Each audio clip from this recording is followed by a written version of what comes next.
well, after the last world was so difficult, I was really surprised to just absolutely crush this upcoming one. Only took one try, and that was it. I mean, man. Anyway, Elder Cat, little extra dialogue since I kind of forgot to talk to him last time.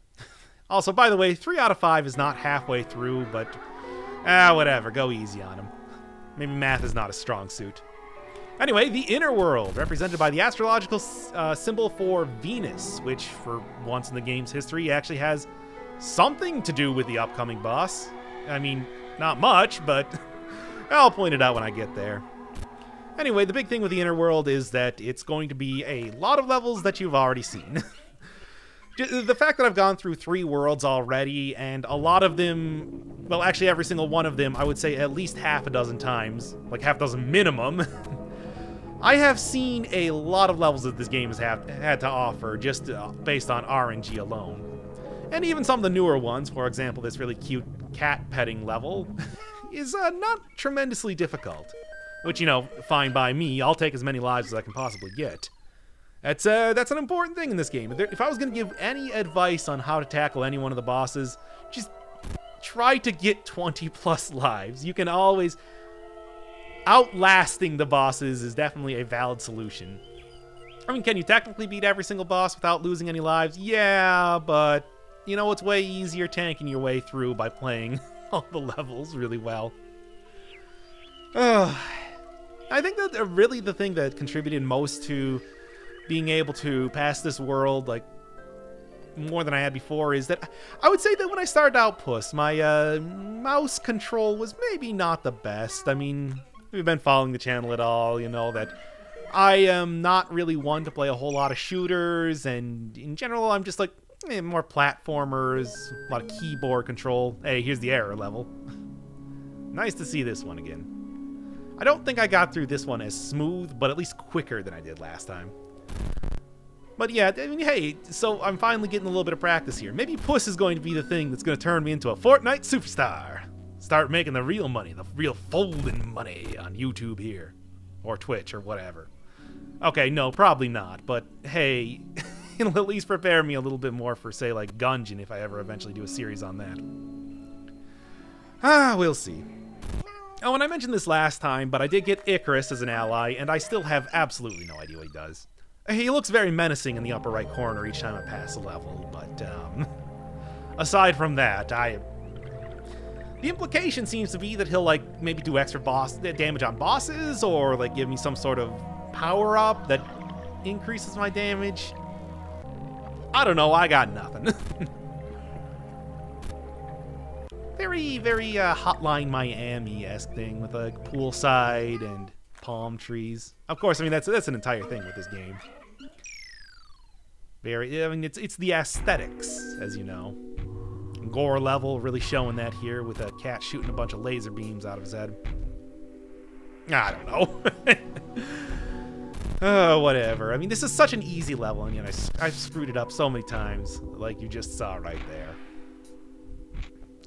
Yeah, I mean, PUSS, I would say, has a lot of sort of similarities with your Hotline Miami. I can't remember if I talked about this in, like, the first episode before or something, but they both have that sort of horror game aspect to it. Maybe not like a terror exactly. It's not like spooky. You're not going to be getting hit with jump scares. Well, minus the parts in PUSS where you get the corrupted levels.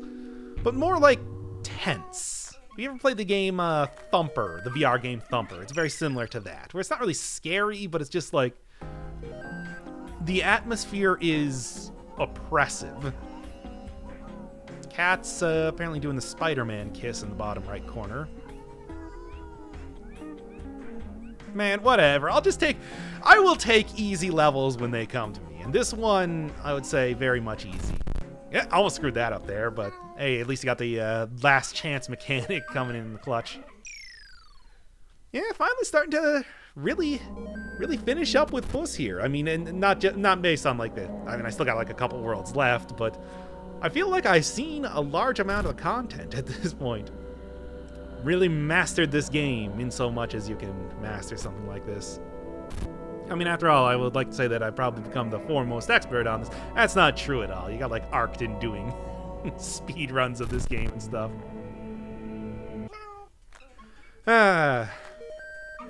would say I gotta come at least close.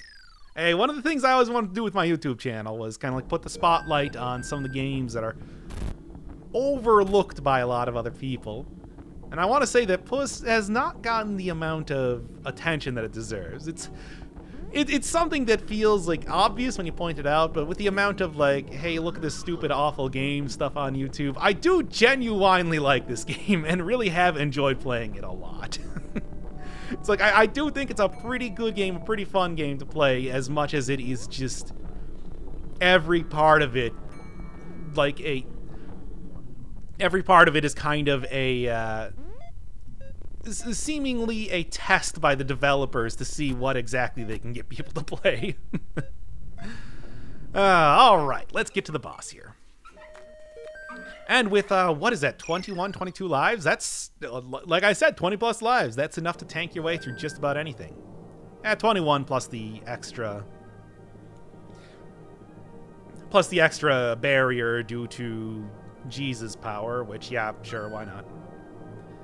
Also, yeah, this is my world. Got the little cherry blossoms going on, nice pink aesthetic. It's great.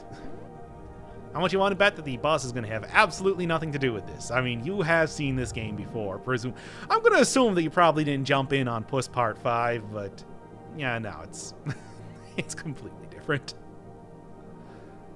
Innerworld.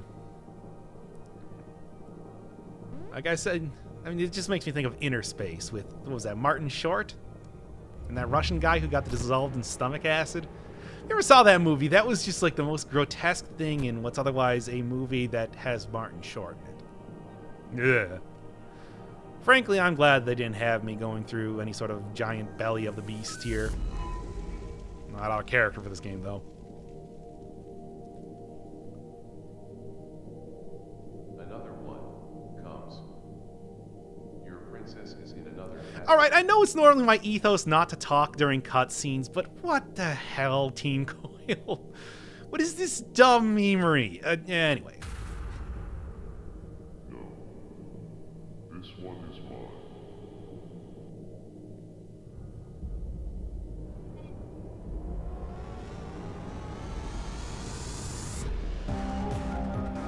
So we got the boss against the priestess, and also a return of the cultist cats, which is kind of surprising.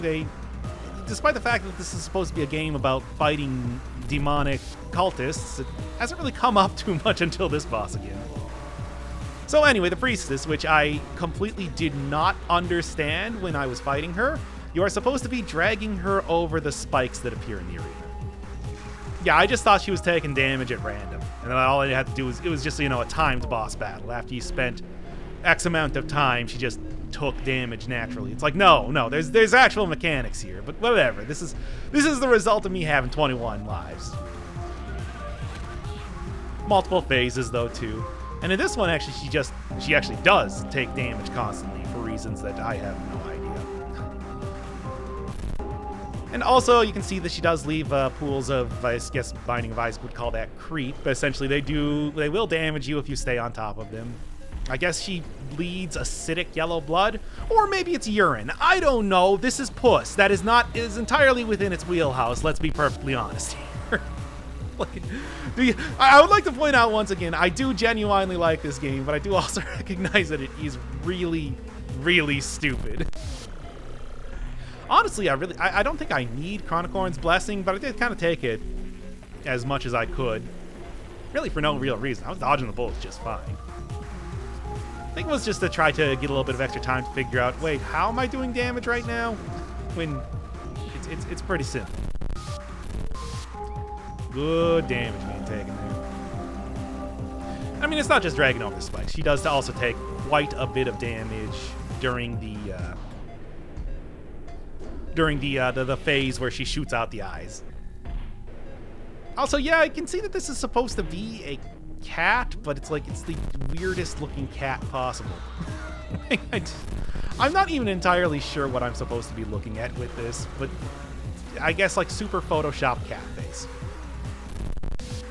Oh yeah, and you may have saw that when she did kind of start to, when she did go into the shoot out eyes phase, I tried to like enter the center because it looked like it might have been a portal or something, because I was still kind of confused as to how am I doing damage to this boss? Can I do extra damage to the boss?